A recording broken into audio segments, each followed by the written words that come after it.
agaasimaha cisbitaalka guud ee magaalada Hargeysa ayaa ka warbixiyay adeegyada caafimaad ee bulshadu ka faa'iideysato kuwaasi oo si bilaa shuruuda cisbitaalka guud u bixiyo.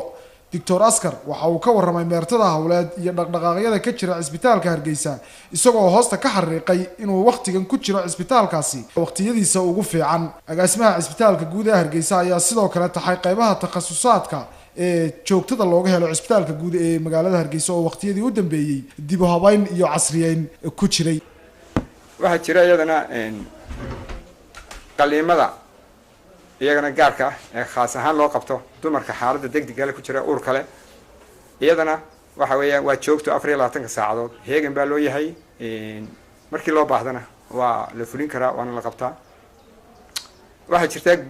daaweynta guud oo cisbitaalka iyadana ka socota maanta waxaan oran karaa takhasuska ugu badan ee cisbitaalka jira waxa ka jira takhasuska wadnaha ka jira takhasuska la yiraahdo neurology ayaa ka jira waxa ka jira maqaarka ka jira indhaha ka jira waxa ka jira lafaha ka jira waxa jira qaliinka guud baa jira waxa jira kale ilkaha jira oo iyagu ilaa iyo 18 sariirood markii hore la bilaabay waxay ahaan jirtay 6 sariirood baan jirtay ciidii badanna ku jiray waxa jira qaybta bukaan socodka oo iyadana maanta takhasusyada dhami ay fadhiyaan oo haddii aad martaan indhihiina aad ku arki kartaan oo intaasoo maaragtay takhasusoo kala jaadi ay maanta ay fadhiyaan oo adeegga la fuliyo. waxa lagu daray dhismayaasha kale ee maaragtay adeegga lagu sameeyo baarista masalan qaybta maaragtay CT scanku inoo yaalo shaybaarka waa la dayactiray qaybta neonatalka waa qayb cusub ilkuhu laftoodu way cusub yihiin waadka caruurta oo jajabnaa waa la hagaajiyay. waxay la tahay adeeggaas oo dhami iyo dhismayaasha oo dhami waxa weeyaan waa waxyaabaha tayada cisbitaalka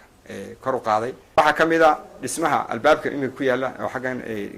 galbeedka ku yaala oo ah qaybta xaaladda degdegga ah ama emergency-ga ah qaybtaasi oo dhismo weyn ah oo ay ku deeqday xukuumaddu ku deeqday ummadeeda ugu deeqday. waxa weeyaan dhismahaasi wuxuu qaadi doonaa ilaa 30 sariirood wuxuu yeelan doonaa hool weyn oo dadka lagu qaabilo oo imika ciriiriga qaybta emergency-ga ay ku jirto runtii laga bixi doono dhaamuujinta oo ah dadka ay soo gaadhaan dhibaatada ama dadka ay wax kala gaadhaan sidii loogu qiimeyn lahaa waxa loogu yimaado. dhaamuujintu waxa weeyaan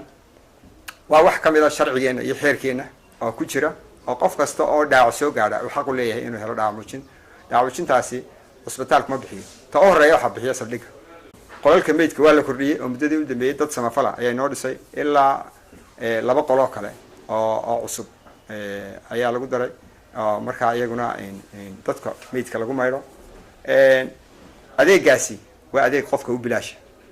geesta kalena isduwaha caafimaadka gobolka Maroodijeex mudane Cabdi Xuseen Caalin Cabdidheere ayaa degmooyinka gobolka Maroodijeex u kala diray kooxo caafimaad oo ku gaashaaman qalab iyo dawooyin waxaana arintani ay qayb ka tahay hawlgallada caafimaad ee wasaaradda caafimaadku ay ka wado guud ahaan dalka kuwaasi oo intooda badan loogu gurmanayo dadka ay ku habsadeen abaaraha dalka. agteeda ah oo la yiraahdo Ballimataan ayaan ku horeynaynaa halkaasaan ka duulaynaa shaqaalihii shalay tan kormeer baan ku tagnay deedo markaan soo indhaynay meelihii ugu muhiimsanaayeen soo aragnay ayaanu imika ku soconaa oo haddii la yiraahdo tagi doonaa.